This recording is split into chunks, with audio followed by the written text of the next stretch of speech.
C'est à Paris, sous la direction du metteur en scène de drôles de frimousse Stanley Donen, que Yul Brynner tourne son dernier film Once More with Feeling. Pour interroger cette énigme vivante, c'était un sphinx qu'il fallait. Spécialiste incontesté du sourire à 3 dimensions, notre ami Pierre Dumayet nous a fait le plaisir de déchiffrer pour nous plusieurs paragraphes de ce code secret.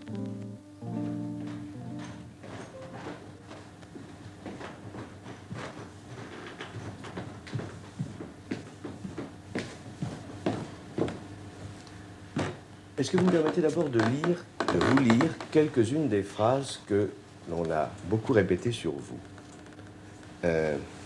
La plus répandue, sans doute, est celle-ci. C'est une phrase de Deborah Kerr, qui a été votre partenaire, n'est-ce pas? Yul Brynner exerce une sorte de fascination extraordinaire à laquelle on ne s'attend pas. Vous y souscrivez? Oh, je n'en sais rien. Il y a 2 phrases également très répétées.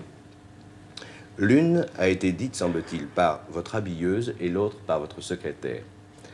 Votre habilleuse a dit « Quand il me dit bonjour, je me sens mourir ».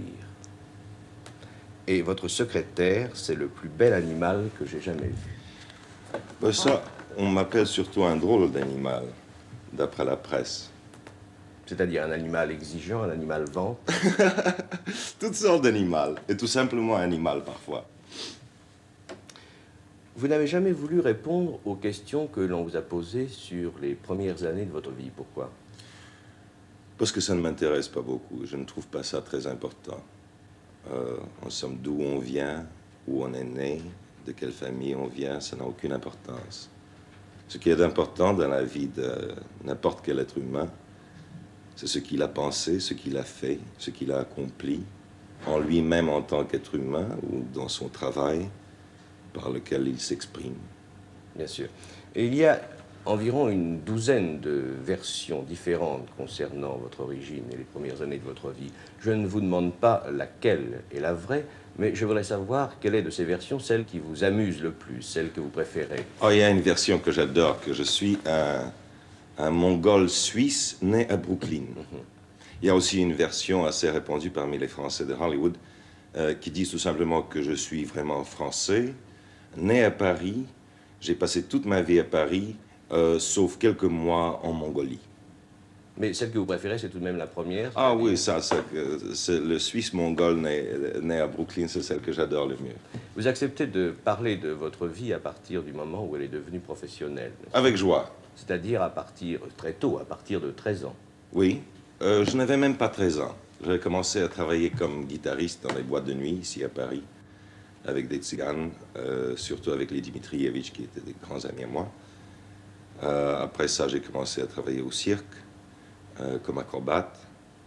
Et en même temps, j'ai commencé un apprentissage au théâtre, avec des gens merveilleux comme Georges et Ludmila Pitoyev, puis des Russes, qui étaient ici, des anciens acteurs du Théâtre d'Art de Moscou, qui étaient réfugiés ici à Paris. Au cirque, vous avez eu un accident, c'est la raison pour laquelle vous avez abandonné le métier d'acrobat. Oui, parce que j'avais beaucoup aimé ce métier, mais quand je n'avais pas tout à fait 17 ans, je suis tombé du filet, au lieu de tomber dessus tout droit, je suis parti d'un côté. Alors je me suis cassé l'épaule gauche surtout, n'est-ce pas, et les côtes. Et c'est l'épaule qui est l'instrument le plus indispensable, n'est-ce pas, de l'acrobate, parce que notre vie dépend dessus. Et je n'ai pas pu continuer mon métier d'acrobate. Quel est le personnage que vous représentez pour votre public, selon vous? Ouais, c'est pas une formule que j'ai commencé, mais à Hollywood, il y a toujours une tendance à créer une formule pour chaque vedette.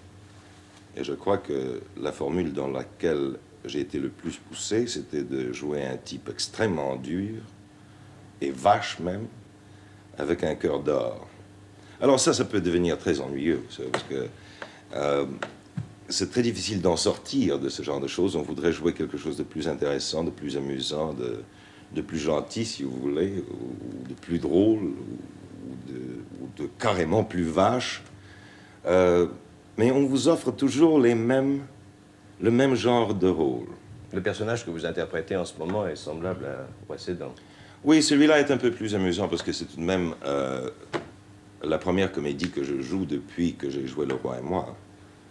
C'est un chef d'orchestre vaste. C'est un chef d'orchestre qui a un tempérament fou, n'est-ce pas, qui casse des violons sur les têtes de ses musiciens. Enfin, un type très amusant. Il y a une question que je voulais vous poser tout à l'heure. On dit, j'ai lu aussi, on dit que vous vous rasez le crâne 3 fois par semaine avec un sabre. Ah oui. Oh, je l'ai entendu celle-là aussi. On raconte beaucoup de choses comme ça. Non, non, je me rase tout simplement au rasoir électrique quand je me rase le visage, puis je continue comme ça. Je vous ai posé cette question peu sérieuse avant une plus sérieuse. Vous avez pris une décision très importante ces derniers jours. Voulez-vous dire laquelle? Oui, la décision est assez simple. Il me faudra 3 ans pour l'accomplir. C'est de quitter le métier d'acteur, parce que c'est tout de même un métier qui n'est pas ce que j'avais choisi d'abord. Je me suis toujours entraîné pour être un metteur en scène, et c'est ça que je veux redevenir. Le métier d'acteur est un métier merveilleux, parce qu'on a, avec du succès surtout, on a accès à un matériel merveilleux, n'est-ce pas, littérature très intéressante, et des gens merveilleux avec qui on travaille. Et il y a des acteurs à qui ça va très bien. Pour moi, je trouve le métier même très bien et passionnant et intéressant et tout ça, mais c'est le résultat qui m'est insupportable. Ça ne me va pas. Quoi, votre gloire vous dérange? Oui, ça me dérange, si vous voulez. C'est pas que la gloire vraiment peut déranger, mais ça fait des choses à la vie d'un homme qui plaît à certains hommes et à d'autres ça ne plaît pas. Je n'aime pas l'attention, je n'aime pas ne pas pouvoir marcher dans les rues sans être remarqué. À ce point, on pourrait me dire, mais pourquoi tu peux te laisser pousser les cheveux et puis mettre un chapeau, une moustache? Rien ne marche plus, on me reconnaît même avec une barbe et un chapeau et des lunettes noires, ça n'a aucune importance. On perd en somme une chose très précieuse, c'est la liberté d'un citoyen privé. Alors c'est une grande perte.